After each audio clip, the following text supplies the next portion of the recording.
오늘 함께 보실 하나님의 말씀은 마태복음 22장 41절에서 46절까지의 말씀입니다.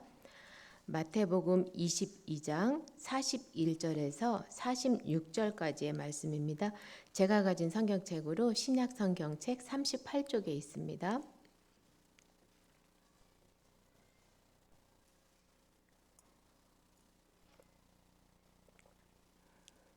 네, 다 찾으셨죠? 저랑 같이 한 절씩 교독하시겠습니다. 바리새인들이 모였을 때에 예수께서 그들에게 물으시되 너희는 그리스도에 대하여 어떻게 생각하느냐? 누구의 자손이냐? 대답하되 다윗의 자손이니이다. 이르시되 그러면 다윗이 성령에 감동되어 어찌 그리스도를 주라 칭하여 말하되 주께서 내 주께 이르시되 내가 내 원수를 내 발 아래에 둘 때까지 내 우편에 앉아 있으라 하셨도다 하였느냐. 다윗이 그리스도를 주라 칭하였은즉 어찌 그의 자손이 되겠느냐 하시니 한마디도 능히 대답하는 자가 없고 그날부터 감히 그에게 묻는 자도 없더라. 아멘. 사랑하는 우리 성도님들 반갑습니다. 자, 예수님께서요, 사람이 한 번도 타보지 않은 나귀 새끼를 타시고 예루살렘 성에 입성하셨어요. 그리고 먼저 하신 일은 성전에 들어가서 하나님의 백성들에게 하나님의 말씀을 가르쳐 주셨습니다. 근데 이런 것을 못마땅하게 여긴 대제사장들과 또한 백성의 장로들이 내가 무슨 권위로 이런 일을 하느냐라고 이렇게 따져 묻기도 하고, 그러면 또 예수님께서 대답해 주시고 비유로 얘기해 주시고, 또 대제사장, 또 바리새인, 사두개인, 서기관들은요, 어떻게 하면 예수님을 좀 말의 실수에 올무에 걸려서 넘어뜨릴까? 요 국리를 열심히 하고 그렇게 하면서 계속 예수님에게 계속해서 이것저것을 많이 물어봅니다. 그러던 중에 예수님보다 자기 자신이 율법에 대해서는 아주 내가 제일이다라고 이렇게 착각을 한 율법사가 묻습니다. 예수님한테 선생님이요, 율법 중에서 어느 율법이 어느 계명이 큽니까? 라고 이렇게 물었습니다. 그랬을 때 예수님께서 하나님 사랑, 이웃 사랑으로 이렇게 대답을 해주셨습니다. 그리고 나서 오늘 본문이 시작되는 거예요. 이제 바리새인들이 모여 있을 때 여태까지 계속 질문을 받던 예수님께서 이제는 그들에게 질문을 하시는데 뭐라고 질문하시냐면 너희는 그리스도에 대해서 어떻게 생각하느냐? 누구의 자손이냐? 이렇게 물었어요. 그러니까 그들은 누구예요? 구약 성경에 대해서는 아주 그냥 똑박사들이기 때문에 다윗의 자손입니다 라고 이렇게 아주 큰 소리로 얘기했겠죠. 그래서 그들 바리새인들은요, 메시아를 기다리던 사람들이었기 때문에 다윗의 자손이라는 것을 잘 알고 있었어요. 근데 성도님들, 그러나 그 다윗의 자손이 바로 자신들에게 질문하는 예수님이라는 것을 미처 알지 못했습니다. 그들은요. 자, 성도님들, 우리도요, 성경 말씀을 읽고 그다음에 하나님을 믿고 예배하는 자들로서 참 신중하고 바로 알아야 된다라는 것을 오늘 말씀을 통해서도 배우게 됩니다. 예수님 자신, 하나님 자신을 스스로 나타내서 보여주는 것이 이 성경 말씀이잖아요. 그런데 우리도 이 성경 말씀을 통해서 예수님 자신, 하나님 자신을 나타내 주시고 계시하여 주시는데 우리도 성경을 바로 앞에다 두고 예수님을 알지 못하는 그런 잘못을 범하지 말아야 되겠습니다. 근데 그렇게 하지 않으려고 하면 어떻게 해야 되겠어요? 우리 힘과 의지로는 안 됩니다. 말씀을 열심히 읽으려고 그러는데 성경책만 피면 잠이 스르르 알아서 오고, 또 기도를 하려고 그러면 그냥 아이고 좀 더 눕자 자자라고 이렇게 하기도 하게 되고, 그래서 어떻게 해야 돼요? 오늘 금요기도에 오신 성도님들처럼요, 부지런히 예배의 자리에 부지런히 모이셔야 돼요. 그래서 성경 말씀에 잘 비추어 봐야 됩니다. 왜냐하면 빛 대신 말씀이 이 말씀 가운데요, 훤히 비추어 내시고 훤히 드러내 보이시기 때문에 그래요. 그런데 우리가 때로는 잘 몰라요. 그래서 누가 계시죠? 담임 목사님이 계시고 그다음에 교역자들이 있습니다. 그래서 그분들을 통해서 특별히 담임 목사님을 통해서 우리가 말씀을 많이 배우고 익혀야 됩니다. 자, 오늘 본문 43절, 44절 말씀입니다. 예수님께서 다윗의 자손입니다 라고 이렇게 씩씩하게 말한 바리새인들에게 뭐라고 얘기하냐면 이르시되 그러면 다윗이 성령에 감동되어 어찌 그리스도를 주라 칭하여 말하되 주께서 내 주께 이르시되 내가 내 원수를 내 발 아래 둘 때까지 내 우편에 앉아 있으라 하셨도다 하였느냐. 자, 이 말씀이 좀 어려운 것 같아요. 자, 이 말씀은 시편 110편 1절 말씀을 인용해서 한 말씀인데요. 자, 앞에 말씀 보면 여호와께서 내 주에게 말씀하시기를 내가 내 원수들로 내 발판이 되게 하기까지 너는 내 오른쪽에 앉아 있으라 하셨도다. 자, 이 말씀을 예수님께서 인용하신 거예요. 자, 근데 여기서 더 중요한 거. 다윗이 성령에 감동되어 어찌 그리스도를 주라 칭하여 말하되라고 이렇게 말씀을 하고 있습니다. 자, 다윗이 성령에 감동되어서요 그리스도를 주라 칭했다라고 얘기하고 있습니다. 여기서 주라는 건 뭐예요? 하늘과 땅의 권세를 가지신 분으로 예수님을 주님으로 부른 거예요. 그런데 성도님들, 그리고 또 여기서 내 주께 이르시되 내가 내 원수를 내 발 아래 둘 때까지 내 우편에 앉아 있으라 하셨도다. 이 말은요, 내 주께 이르시되, 그러니까 다윗이 내 주께, 메시아인 주께 이르시되 내가 여호와 하나님이 내가 내 원수를 메시아 내 발 아래 둘 때까지 여호와 하나님 내 우편에 앉아 있으라 하셨도다. 이 말씀이거든요. 그러니까 성도님들 이거 얼마나 놀라운 고백이지 않습니까? 다윗은요 예수님을 모르잖아요. 그러는데 자신의 뒤에 이렇게 1000년 이상이나 되는 이게 훗날에 태어나실 예수님을 주로 고백한 것입니다. 예수님은 여호와 하나님께서 메시아 즉 그리스도의 원수를 발 아래에 둘 때까지 내 옆에 여호와 하나님 옆에 앉아 있으라는 말씀을 인용하신 건데 이 말씀을 들고 다윗이 고백을 한 거잖아요. 얼마나 놀라운 고백이에요. 자, 그리고 나서 45절 말씀에 다윗이 그리스도를 주라 칭하였은즉 어찌 그의 자손이 되겠느냐 하시니, 그러니까 예수님이 바리새인들에게 반격하시는 말씀이에요. 다윗이 성령에 감동되어서 그리스도를 주님이라 나의 주인이라라고 이렇게 칭하였는데 어찌 그의 자손이 되겠느냐라고 이렇게 반문하신 거예요. 자, 육신으로는요 다윗의 후손이죠. 예수님께서 다윗의 후손이 맞습니다. 근데 신성을 가지신 예수님은요 다윗의 주님이 되신다는 것을 보여주신 아주 귀한 말씀입니다. 쉽게 말해서요 다윗의 주가, 그러니까 다윗의 주인이 어찌 자손이 되겠느냐라고 이렇게 말씀한 것이에요. 그러니까 46절 말씀으로 그냥 바리새인들이 그냥 꿀벙어리가 돼서 입이 딱 붙어갖고요 한마디도 능히 대답하는 자가 없고 그날부터 감히 그에게 묻는 자도 없더라라고 이렇게 오늘 본문 말씀이 말씀하고 있습니다. 자, 예수님께서 그리스도의 신성에 대해 설명하시니까요 한마디도 능히 대답하는 자도 없고 그날 이후로 감히 예수님에게 묻는 자가 없게 되었습니다. 요즘 저희가 TV에 뉴스를 보면 전쟁을 많이 이렇게 보게 됩니다. 전쟁의 참상도 많이 보게 되고 사람들의 죽음이 아주 목숨이 파리보다도 더 아주 그냥 쉽게 죽는 그런 일들을 많이 겪게 되는데요. 요즘 이스라엘이 현신 뉴스에 이렇게 많이 나오는데 이스라엘 사람들은요 다윗을 참 좋아해요. 그래서 다윗 시대가 다시 올 것을 기다립니다. 그래서 이스라엘의 국기에는 별이 그려져 있는데 그 별이 바로 다윗의 별입니다. 그래서 그들은요 다윗을 그만큼 좋아하고 아주 추앙하고 따르고 좋아합니다. 자, 이스라엘의 역사에서요 다윗만큼 위대한 왕은 없습니다. 그래서 이스라엘 변방에 있는 크고 작은 나라들을 굴복하고 또 그들 영토를 확장시키고 그러니까 나라가 잘 살고 부강하게 되고 그러니까 그로 인해서 오랫동안 나라가 아주 평안했습니다.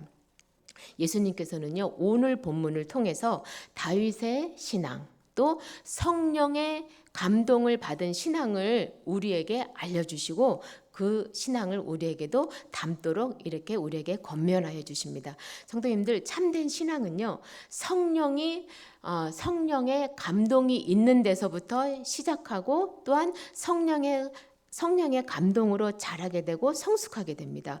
성령의 감동이라는 것은요, 하나님의 인격적인 영에 의해서 감화를 받는 거예요. 자, 그래서 우리가 다윗의 일대기를 저희가 잠깐 살펴보면서 다윗의 신앙을 통해서 우리의 신앙이 점검되기를 바랍니다. 이스라엘의 초대 왕은 누구예요? 우리도 인간의 왕을 주세요라고 해서 사울 왕을 하나님께서 허락해 주셨잖아요. 근데 그 사울 왕을 하나님께서 버렸어요. 그래서 사무엘 선지자가 누구의 집을 찾아가냐면 이새의 집을 찾아가게 돼서 새로운 왕을 찾습니다. 첫 번째 아들부터 7째 아들까지 다 이렇게 보았는데도 하나님은 아무도 선택하지 않으셨어요. 그래서 사무엘이 이 아들들이 전부냐라고 이렇게 묻습니다. 그러니까 이새가 아직 아들이 하나가 있긴 한데, 막내 아들이 있기는 한데 걔는 지금 저기 들에서 저기 양을 치고 있는 목동이라고. 그러니까 이게 별 볼 일이 없는 그런 아이였습니다. 그리고 부모님에게나 또 형제들에게서도 그렇게 별로 존재 가치가 없던 그런 아이였는데, 비로소 다윗이 왔을 때 그 다윗을 사무엘이 보자 하나님께서 뭐라 그러냐면 이 아이다, 이 아이에게 기름을 부으라고 하셨습니다. 그랬더니 다윗 위에 하나님의 신이 감동되었습니다. 성령이 다윗 위에 임하신 것입니다. 성도님들, 가만히 보세요. 다윗이 한 일이 있습니까? 들에서 이렇게 양치다가 너 빨리 오래, 아버지가 빨리 오래. 그래서 막 이렇게 달려가서 그리고 사무엘 선지자 앞에 선 것밖에 없습니다. 하나님의 주권으로 하나님이 택하시고 하나님이 정하시고 하나님의 성령으로 감당하게 하시고 성령을 부어주신 것입니다. 다윗은요, 그저 하나님의 선택에 그 부르심에 그냥 그 자리에 서 있었던 것입니다. 성도님들, 너무나 감동스럽지 않습니까? 우리도요, 다윗과 다르지 않아요. 다윗만이 그렇게 하나님의 신에 감동된 것이 아니에요. 우리도 하나님의 시간에, 하나님의 때에 하나님이 우리를 불러주셔서 지금 귀하신 성도님들이 이 자리에 있으신 거고, 또 자녀 삼아 주신 거고, 왕 같은 제사장으로 여겨주신 것입니다. 그리고 성령님으로 인해서 우리가 늘 기쁘게 살고 늘 즐겁게 살아가게 하시는 것입니다. 성도님들, 우리를 부르신 분은 하나님이시니까요, 하나님이 우리의 인생을 책임지십니다. 하나님은요, 이 세상 가운데 우리를 홀로 두지 않으세요. 아멘. 아멘이시죠? 자, 블레셋 사람이 나타났어요. 골리앗이 아주 거인이 나타났어요. 그 사람이 나타나서 하나님을 막 모욕할 때 다윗은요, 만군의 여호와의 이름으로 골리앗을 물리쳤습니다. 그런데 그것으로 말미암아서 다윗은요, 사울을 피해 다녀야 됐어요. 하나님을 위해서 싸웠는데도 쫓기는 신세가 되었습니다. 그런데 이때 다윗에게 약 400명의 사람들이 따라다녔는데 그들이 그냥 힘센 군인들이 아니었습니다. 환난당한 자, 억울한 자, 또 무가치한 존재로 여겨지는 사회에 아주 약자들이 따라다녔어요. 그냥 그 마음에 울분과 응어리진 사람들, 그냥 의지할 곳이 없는 그런 사람들이 따라다녔어요. 근데 이때에도 다윗은요, 어떻게 행동을 했습니까? 쫓기는 가운데 그 억울하고 어렵고 환난당한 그 사람들과 함께 어떻게 했어요? 먼저 하나님을 찬송하고 하나님만을 신뢰하는 삶을 살았습니다. 어떻게 이럴 수가 있습니까? 성도님들, 인간적인 다윗은 할 수가 없었어요. 다윗도요, 우리하고 성품이 똑같은 다윗이에요. 다윗도 우리랑 똑같이 밥 이렇게 먹고 우리랑 똑같이 이렇게 배설물 하고 똑같은 사람이에요. 근데 인간적인 다윗은 할 수가 없었어요. 그런데 성령의 감동을 받은 다윗은요, 하나님이 그렇게 하게 하신 것입니다. 성도님들, 이것이 중요합니다.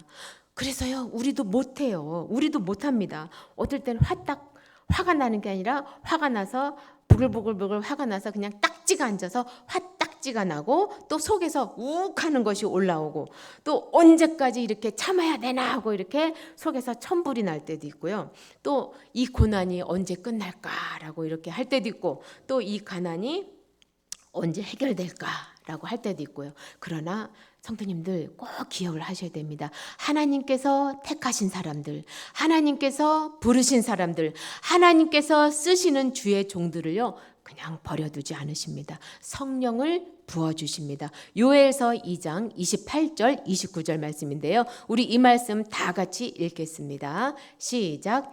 그 후에 내가 내 영을 만민에게 부어주리니 너희 자녀들이 장래일을 말할 것이며 너희 늙은이는 꿈을 꾸며 너희 젊은이는 이상을 볼 것이며 그때에 내가 또 내 영을 남종과 여종에게 부어줄 것이며. 아멘. 성령의 감동을 받으면요 환경이 주는 문제나 여러 걱정, 근심, 염려들을 넘어섭니다. 그래서 하나님을 찬양하고 하나님께 감사하고 하나님이 하실 것이라는 기대와 희망을 가지게 됩니다. 이것이 우리에게 소망이 되고 이것이 우리의 믿음입니다. 성도님들 지금 혹시 어려우십니까? 혹시 지금 걱정이 앞서는 것이 많습니까? 혹시 지금 고난 중에 있으십니까? 그렇다면요 그 어려움을 감사하십시오. 그 걱정을 감사하십시오. 그 고난을 감사하십시오. 왜냐하면요 하나님께서 힘이 되어주시고 하나님께서 그 어려움과 고난과 걱정을 통해서 우리를 하나님의 사람으로 만들어주시고 다윗처럼 성령을 부어주셔서 우리를 위로해 주시기 때문입니다. 결국엔 우리를 하나님의 자녀로 성숙하게 하시고 하나님의 나라에 참여하는 천국 백성으로 살게 하실 것입니다. 아멘. 자, 이렇게 성령 충만했던 다윗도요 신앙에 슬럼프가 있었습니다. 그냥 간음을 한 죄예요. 그래서 그렇게 그 우리아의 아내를 범했잖아요. 그래서 얼마나 머릿속으로 생각만 해도 정말 얼마나 큰 죄악이에요. 근데 그렇게 큰 죄악을 저질렀음에도 하나님은요 다윗이 통렬히 죄를 자백하고 하나님 앞에 엎드리고 철저하게 회개하였을 때 사죄의 은혜를 주셨습니다. 그러나 또 요 은혜를 입은 것도 또 다윗이 또 잊어버려서 그 은혜를 잊어버려서 이스라엘 백성이 얼마나 있는지 얼마나 있어서 힘이 있는지 우리 군인들이 얼마나 있어서 강한지를 알기 위해서 인구조사를 했습니다. 그래서 그것은 하나님이 아닌 군대와 그다음에 사람의 힘을 의지하는 결과입니다. 이로 인해서 백성들이 막 죽어나가자 다윗이 하나님께 기도합니다.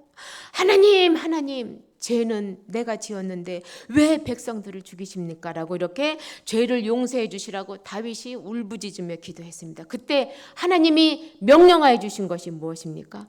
번제입니다. 예배입니다.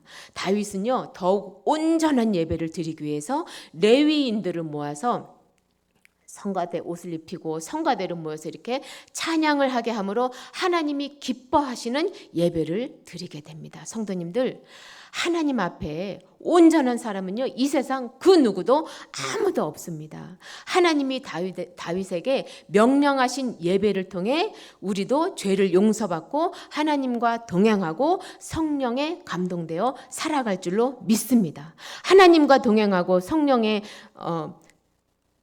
감동되어서 살아가려면 우리가 어떻게 해야 되겠어요? 다윗이 고백했습니다. 뭐라고 고백했냐면 비파야 수구마 깰지어다 내가 새벽을 깨우리로다 이렇게 말했습니다. 새벽 기도에 있지요. 오늘 이 금요 기도에 있지요. 수요 성경 공부 있지요. 또 주일 공예배 있지요. 또 구역 예배 있지요. 또 혼자서 예배하는 예배 있지요. 얼마나 하나님께서 만남의 장을 많이 만들어 주셨어요. 하나님 앞에 바로 서고 바로 살아가야 됩니다. 하나님은요 성령의 감동으로 사는 다윗을 보고요 그냥 너무나 좋으신 거예요. 하나님이 내 마음에 합한 자라고 하시며 하나님의 뜻을 그를 통해서 다 이루시겠다고 합니다. 성도님들, 저와 성도님들은 우리 스스로 자신들에게 물어야 할 것입니다. 과연 우리는 하나님 앞에 하나님 마음에 드는 사람인지, 우리는 과연 하나님의 마음을 시원하게 하는 사람인지, 아니면 우리는 하나님을 섭섭하게 하는 사람인지, 우리는 과연 하나님과 합한 사람인지 우리는 다시 한번 우리 자신에게 물어봐야 될 것입니다.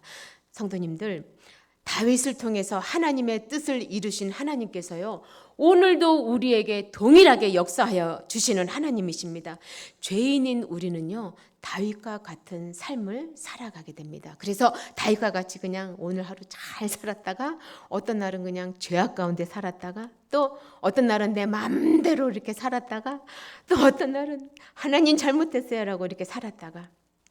그런데 성도님들, 우리의 이 모든 것이 주의 은혜인 것을 고백하고 주의 섭리인 것을 고백합니다. 우리가 사나 죽으나 먹고 마시는 것이 다 주의 은혜인 것을 우리가 고백하는 것입니다.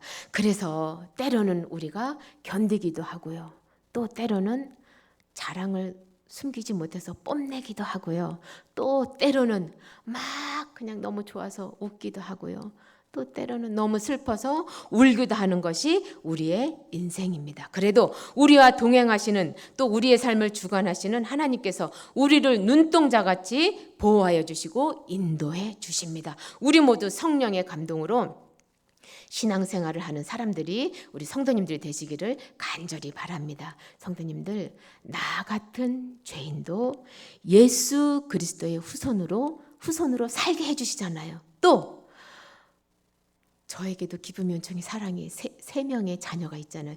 또 나 같은 죄인을 통해서 예수 그리스도의 후손을 주시겠다라는 거예요. 이 우리 아이들을 통해서, 우리 자녀들을 통해서, 더 나아가서는 우리 모든 성도들을 통해서요. 그러니까 이게 얼마나 귀한 하나님의 약속이에요. 자, 우리 모두는요, 우리 귀하신 성도님들, 성령의 감동이 있는, 성령님께서 감동을 주시는 우리 귀한 성도님들의 삶이 되시기를 주님의 이름으로 축복합니다. 아멘. 기도하겠습니다. 오늘 말씀을 기억하면서 하나님께서 부어주시는 성령을 사모하게 하시고 늘 성령 충만한 삶을 살도록 우리의 삶을 예배 중심, 하나님 중심, 기도 중심, 말씀 중심으로 살게 해달라고 이 시간 나 자신을 하나님께 올려드리며 기도하겠습니다. 사랑의 아버지 하나님, 감사합니다. 하나님 아버지, 하나님께서 우리에게 성령을 부어주십니다. 하나님 아버지, 다윗과 같이, 하나님 아버지, 또한 구약에 있는 모든 선지자들과 같이 하나님 아버지, 이 시간에도 하나님 아버지 동일하게 우리에게 성령을 부어주시는데, 하나님 아버지, 그 성령 아버지 하나님의 은혜 가운데, 그 섭리 가운데 우리가 살아감을 주님 앞에 고백합니다. 하나님이여, 늘 성령을 사모하게 하여 주시옵소서. 하나님 아버지, 거짓되고 패악하고 하나님 부패되고 하나님 제약된 이 심령을 아버지 하나님이여 용서하여 주시고, 하나님 아버지 성령을 사모하게 해 주셔서 늘 성령 충만한 삶을 살 수 있도록 주님 역사하여 주시기를 원합니다. 하나님, 그러나 우리의 힘과 의지로는 안 됩니다. 우리의 힘은 연약하고 우리의 의지는 너무나도 연약합니다. 아버지 하나님, 우리가 늘 성령 충만한 삶을 살 수 있도록 늘 예배 가운데 살게 하여 주시고, 늘 하나님 중심으로 살게 하여 주시고, 늘 기도 중심, 늘 말씀 중심으로 살아갈 수 있도록 하나님이여 역사하여 주시옵소서. 아버지 하나님, 우리가 말씀을 늘 사모하게 하시고, 늘 예배의 자리에 나오게 하시고, 늘 금요 기도회의 자리에 나오게 하시고, 하나님 아버지 늘 새벽을 깨워 기도하게 하시고, 하나님 아버지 집에서나 앉아서나 직장에서나 어디에서나 아버지는 길을 갈 때나 하나님께 기도하며 하나님을 찬양하는 입술이 될 수 있도록 주여 역사하여 주시옵소서. 그래서 앉으나서나 주님만 생각하게 하여 주시고, 하나님 아버지, 우리 앉고 일어서는 것도 주님께서 모두 하신다 하셨사오니, 하나님 아버지, 우리들이 살든지 죽든지 주를 위해 살게 하여 주시고, 하나님 먹고 마시는 것도 온전히 그리스도를 위해서, 주를 위해서 살 수 있는 아버지 하나님, 우리의 심령이 될 수 있도록 주여 역사하여 주시옵소서. 하나님이여, 이 시간 성령 하나님을 늘 사모하게 하여 주셔서 늘 성령 충만함으로 하나님 덧입게 하여 주셔서 우리 안에 늘 성령 충만함으로 하나님 늘 기쁨으로, 하나님 비록 어렵고 힘들고 하나님 고난 가운데 하나님 염려 가운데 있을지라도 성령 하나님께서 하나님 우리를 지명하여 불러주셨사오니 하나님이 우리가 기뻐하게 하여 주시고 하나님이 우리가 춤추게 하여 주시옵소서.